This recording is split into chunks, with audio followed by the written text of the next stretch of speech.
Here we are.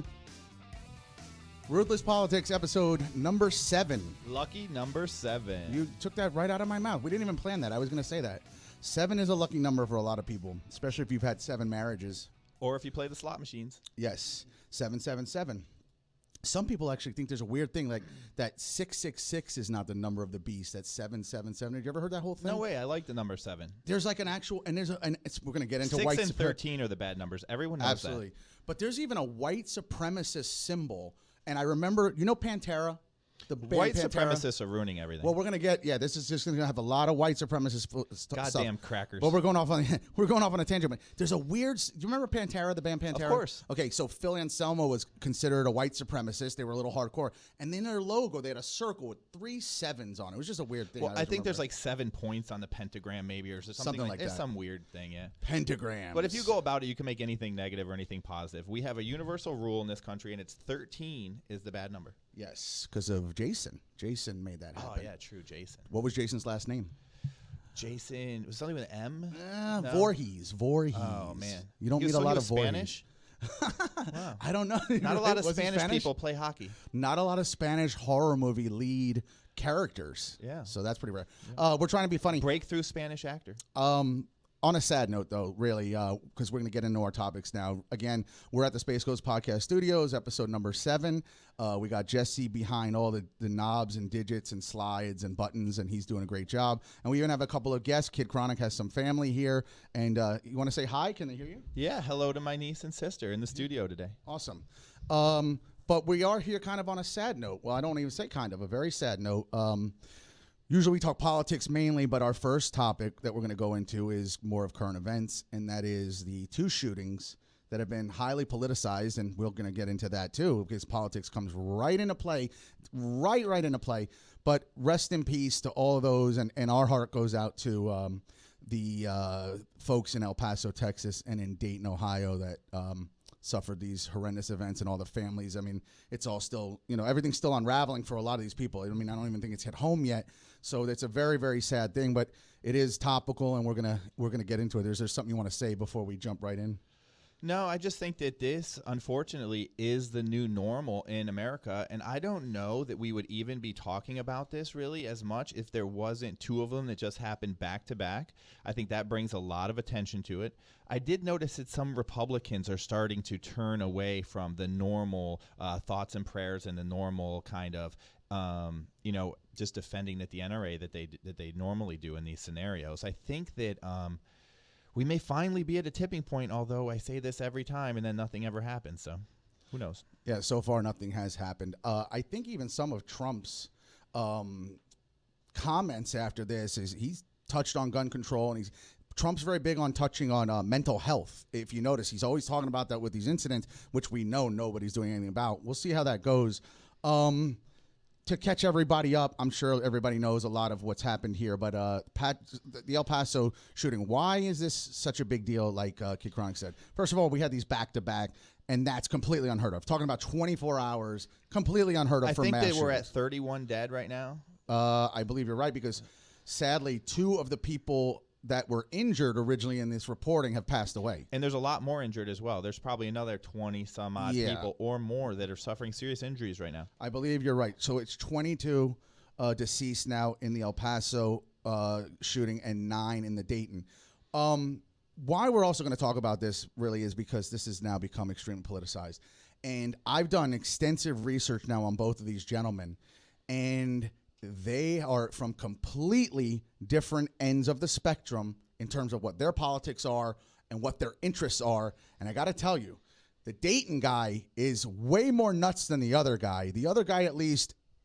So here's the deal. Patrick Crusius. It was the El Paso shooter. He's the Texan who drove to El Paso and committed the shooting at the Walmart. Here's some interesting things about this situation with this boy. First of all, he was wealthy. He's from a city called Allen, Texas. Very big house. Very big house. Looks like the family has millions of dollars. Has a nice family. He has a brother and a sister. The family's been in hiding, by the way. They don't even know what to do. What would you do? What would you do? That could be a whole nother podcast. Yeah. So they're not talking to anybody as of yet. You've heard nothing from his family. I'm sure they're surrounded by legal counsel at this point. Yeah, that's understood. Here's what I learned. I don't know if you know this. It's interesting because the police are saying he's being very sharing of all of his information, what's going on. He's proud. Well, he's been kind of cold, they said, and he has no remorse. That's been on record. But here's one thing I don't know if you know. They said that he got lost. He wasn't intending to go to that Walmart. He got lost.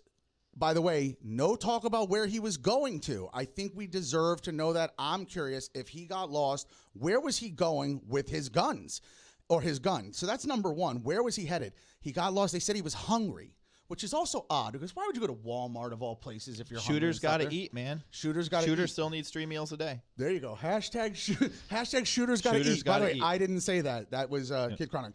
That's okay because I'm not going to defend this guy at all. You'll see. That sounds like something I'd say. I happen to think that's pretty cool. That's pretty funny. But here's the thing. Where were you going, first of all? I think that's interesting. He got lost. Now, he is being charged for not a hate crime. They're getting him on domestic terror. They're following up with possible hate crime. Here's an interesting also perspective. Do we need to parse all that? I think once you kill 22 people, does that really matter? Well, I mean, it goes into the whole thing. It gets political, right? So people will say it's a mental health thing. This guy's not crazy. As you clearly said, he's not crazy. People that believe a political point of view or people that believe in, white supremacist rhetoric are not crazy people. They're just people that have bad views. And so I think that by, trying to bring mental health into it, you can try to the gun lobby tries to veer us in another direction, just kind of like Donald Trump saying video games. That was a red herring to try to veer us in another direction. But what we have to really analyze is this. You have a rich kid who's in Texas. He's obviously has tons of access to the internet. He's on his phone all day. He's probably got a laptop. He's at the computer. The family's wealthy. And he's bought into this white supremacist rhetoric. And it's been so beat into him through the basically online systems that we have. So if you're on Facebook and you like something that is of this tone, of this poor kind of content, then it'll put you in a hole where there's more of this content. The same on all these sites. So once you dive in to a little bit of hatred, you can find a whole bunch more hatred on these different sites, on any of these social mediums that we're in. And so now you have a rich kid who is immersed in social media. He picks up these bad views. He has the money and the laws are legal. He buys this gun legally. Then he traffics the gun clear across a huge state over 8 hours in the car. Nobody pulls him over, asks him why he's carrying a machine gun. And then he gets to a Walmart and he proceeds to kill, 22 different people and injure a whole bunch more. And you have to ask yourself, the only way that we can even put a nip in this, and it won't it won't solve the whole problem, but the only way we can put a nip in this is with sensible gun control laws. We have to ban these weapons, we have to ban these magazines, and we have to do everything we can, and mental health can be a part of that, but we have to do everything we can to try to prevent these. Well, I'll tell you what, and I want to go into some more specifics about him. I don't think cocaine's illegal, and everyone gets hold of it that wants to. So the black market, unfortunately, will always thrive. And unfortunately for us, there is no turning back on the gun thing. You can do those things. And it's amazing that the NRA and let me say that there's such a fight against that, because their view is you're going to take it away from the law-abiding people, and everyone who wants to break the law will still obtain this. And we know that that's pretty factual. However, we do have to do something. I agree. You can't just stand there and say, well, it's going to happen anyways. When we had the assault weapons ban back in 1994, roughly, I'm rough with the years on this one, but we had the assault weapons ban, and George Bush let it sunset. Since then, we have had a lot of mass shootings. Now, if you look at the stats, it doesn't look like the mass shootings have really gone up that much. It's steady. But the amount of people killed in the shootings, I think that has gone up. And I think one of the arguments that people make now, and as a liberal, we have to consider this argument, there are so many guns on the street that even when we banned them, the number of shootings didn't go down that much, because guess what? All the people that would commit a shooting already have the gun. They already have 10 guns. There's stats out there where most of the people that have guns have multiple guns, and most of the population actually has no guns. So the idea that everybody has one or two is not actually accurate. This is true. The people that like guns have stockpiled the guns. They have collections of guns. And so if we do an assault weapons ban, it's not really going to change that. But I think the argument is, how can we do nothing? I think we have to do something. Well, what's also not being talked about is all the guns in the hood, all those guns in the hood, and they're in every rap video. They're on Instagram. It's a status symbol now. Those are all illegally obtained. You know that. I would defy anybody to go find me the number of legal gun ownership by African Americans in the United States, I would venture to say it's under 3%, maybe even 1%. There's a lot of illegal guns that are owned in the hood, because Right. they're easy to So, get, and exactly. it's like a chain. It's like a drug deal. that's gonna But happen it's like everywhere. something cool that they participate Absolutely. in the gun trade. And it's their own market amongst each other. almost like dog fighting or something. It has a part of their culture. If you're dealing dope, which sucks, guns are around. But it is real. It is a part of the culture there. But All guess what? illegally obtained. These were white people that did these shootings, and Sure. they did them with legal guns. Absolutely. So, but so here's the What thing. about this? Not George. So Biden, he was part of the original assault weapons ban. He wants to bring the assault weapons ban back, and then he also wants to combine that with a big buyback. He wants to buy back all these weapons, which I don't know what that would cost. And I don't know who would be willing to sell them. But what are your thoughts on an assault weapons buyback? You will get some of them back. I think you'll have somebody desperate like a pawn shop that needs $500, and they're going to turn Or a their young gun in. kid who maybe wants to buy something else, and now he doesn't have the gun when he gets crazy later on. Australia did this. Other countries have done it. So the most recent country to take all the guns back from their people was Australia after a mass shooting. So other countries have done this over time, but the most recent country to truly do that is Australia. One way is the buyback, and then the other way is hang felonies over people's heads so you scare them. A big reason why people don't do drugs is not because they're afraid of the drugs. They're afraid of breaking the law. They don't want to go to jail for doing the drugs or having the drugs. So it is a deterrent for a lot of people that jail or a felony on your record or whatever is what's stopping you. You can start to scare the average. Gun nuts are not going to care. It doesn't matter. People that go to gun shows ain't going to care. But that guy who's on the fence about it, he's not going to get that gun because he don't want a felony. You touch on an interesting thing there, too. Yeah. It says about, being scared of going to jail. How come these kids, these white kids, these rich kids, aren't afraid of going to jail for 20 years? This kid in Texas, they want to give this kid the death penalty. Does he realize that? So how in the hell can he not be looking forward to the rest of his life? How could he think that this act of violence was worth giving up the rest of his life? I mean, that is a real question about what is going on in society when rich white kids would rather prove a one-time point than live the rest of their life in enjoyment. Then you should know how scary this is, and it's not going to stop. So you want to hear the bad news, everybody? This is not going to stop. This is not over.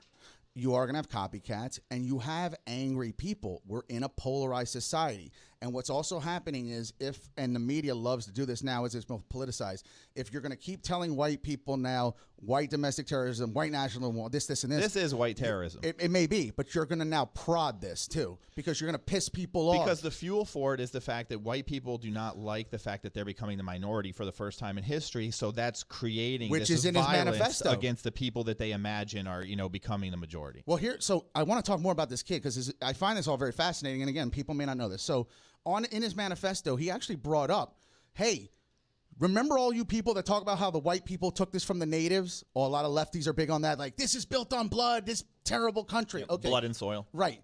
Well, guess what? He brings that up in the manifesto, and he says, that's happening now in a whole nother way. I'm not saying whether you agree or not, but he brought up the point. The white people took it from the natives. Yes, they did. And guess what? You white people, they're coming to take it from you. Whether you agree or not, that was his angle. So he thinks that the guy who mows his lawn at the mansion is going to take the mansion from him and put his family on the street. Well, he thinks that there's going to be 100 guys that are mowing lawns. So you have have to say right here that this comes straight from the top. This is Donald Trump's rhetoric. He speaks of an invasion. He speaks of an infestation. He pointed it out. He speaks of the border. He speaks of caravans. So these people who are basically just kind of easily manipulated by media, right? They fall under this spell, and then before you know it, not all of them, most of them can handle the Donald Trump rhetoric, but one out of a few million goes and shoots up a Walmart.